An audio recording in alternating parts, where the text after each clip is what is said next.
ตอนนี้ก็วิ่งรถอยู่ถนนพุทธยานพี่น้องพุทธยานที่จะทะลุไป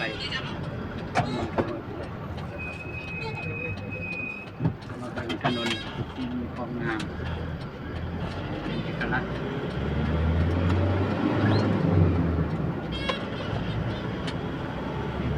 แต่ละท้องที่เนาะ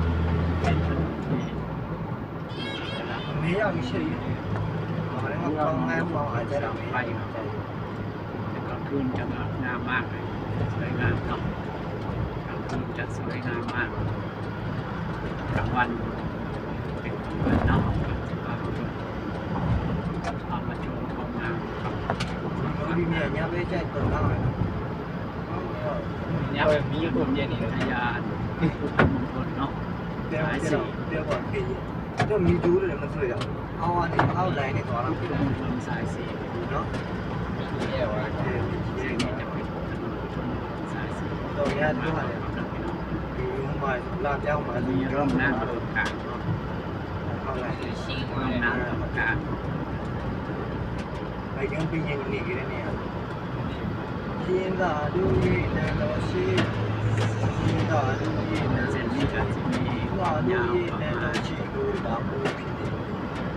天大不对了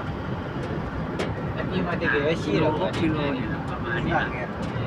7点过现在กิโลนี่เนาะประมาณนี้ 对不ยาว 动物တကယ်ရှားပါမယ်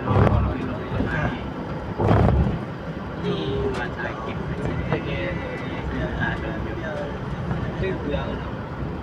ဘာခါမှ ขึ้นทางนะครับ မင်းရှိတယ်ဘလို့ဒီ มา မှာ ทางทางแล้วก็อยู่ที่200 กิโล 哦西部为么当地定了了 ရှိတာတော့ငါလည်းပြီးတော့တွေ့ဘူးလားလို့မပြီးနဲ့云大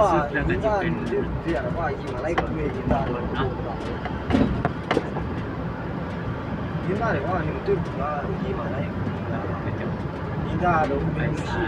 都干嘛都过了ငါမမငါလိုက်ဆိုင်လို့ အားလည်းတော့တမန် ใช่ใช่ အဲ့ငါချိန်တာ 搞了几年云大是的云大他们 คนใส่สีอะไรประมาณนี้เนาะ 5年对 ပေါ်လိုက်နေ 嘎嘎别的路爬的啊 ခေါင်းရင်လိုက်တော့ခေါင်းရင်တတတတတ สิ่งที่ได้ก็คือ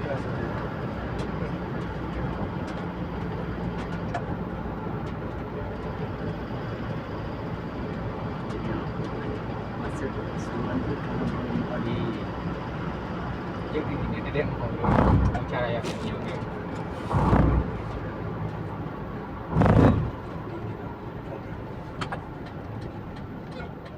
สวยมากเลย